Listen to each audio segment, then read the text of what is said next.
Ngayong araw guys, dahil back to school na bukas, kailangan natin pagupitan ng ating mga alagang aso. Pagugupitan ko kayo. Gupit. Anong gupit sa amin niya? Gupit estudyante. Alam mo, ang bagay na gupit sa'yo, crew cut. Ikaw, dahil bagong gupit ka pa, ang bagay sa'yo ay 4x5. Ngayong araw guys, dahil back to school na bukas, kailangan natin pagupitan ng ating mga alagang aso. Ay, aso. Tao pala, tao.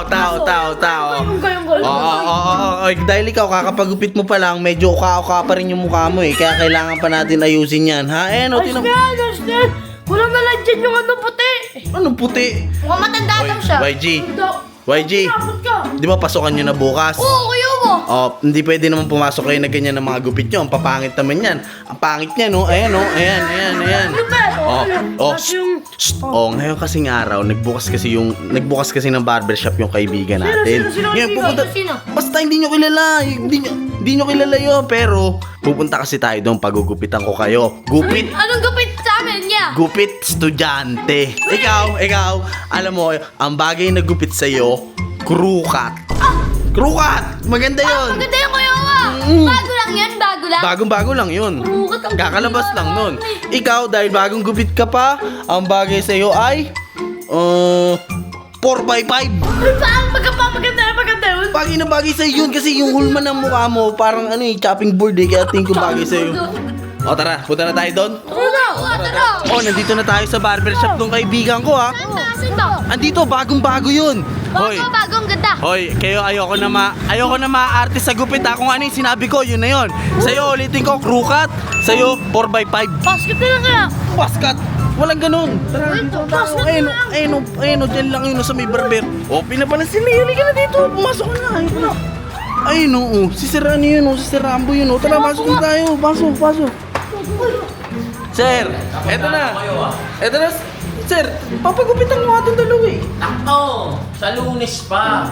June 8. June 8. Ano? June 8 pa, sir? Ano, hindi ka nag-text para sana napapasok ko na yung mga barbero. Pero ito sa June 8, non-opening ng barbero lokal. Dito Camarin Road. Oo, Sa sa may- police station ng Igres. Malulupit ang mga barbero mo dito, di ba, sir? Matitindi yung mga barbero dito. Sir, Dito, gala.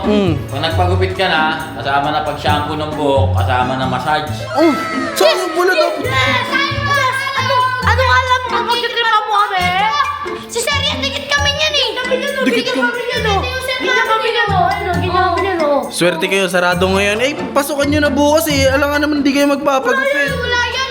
Tsaka, lakas din trip mo yan oh. Alam mo, hindi namin alam ah. Hindi namin alam eh. Kami ni Sir eh. Hindi, sir, total, nandito naman na kami. Pakitaan na natin na malupit na montage tong ano mo, sir, no? Oo. Tsaka, sir, may isa akong tanong, sir. Ano bang i-expect nila pag nagpagupit sila dito sa may barbero lokal? Dito, talaga dito magagaling ang barbero. Talagang piling-pili yung mga yan. Malulupit Galing talaga sa eh. iba-ibang city o lokal na pinagmamalaki. At dito, bukod sa magagaling na, pag pumunta ka rito, hindi ka lang pagwapo, kailangan gupit-gwapo. Lalabas parang gagwapo pala kayo dito. Kaya to, sir. Kaya to, sir, no? Kaya pa to, no? Kaya pa yan. Kaya pa yan. Kaya pa yan. Ayaw ba wala yan? Ano? Magkitripa boy.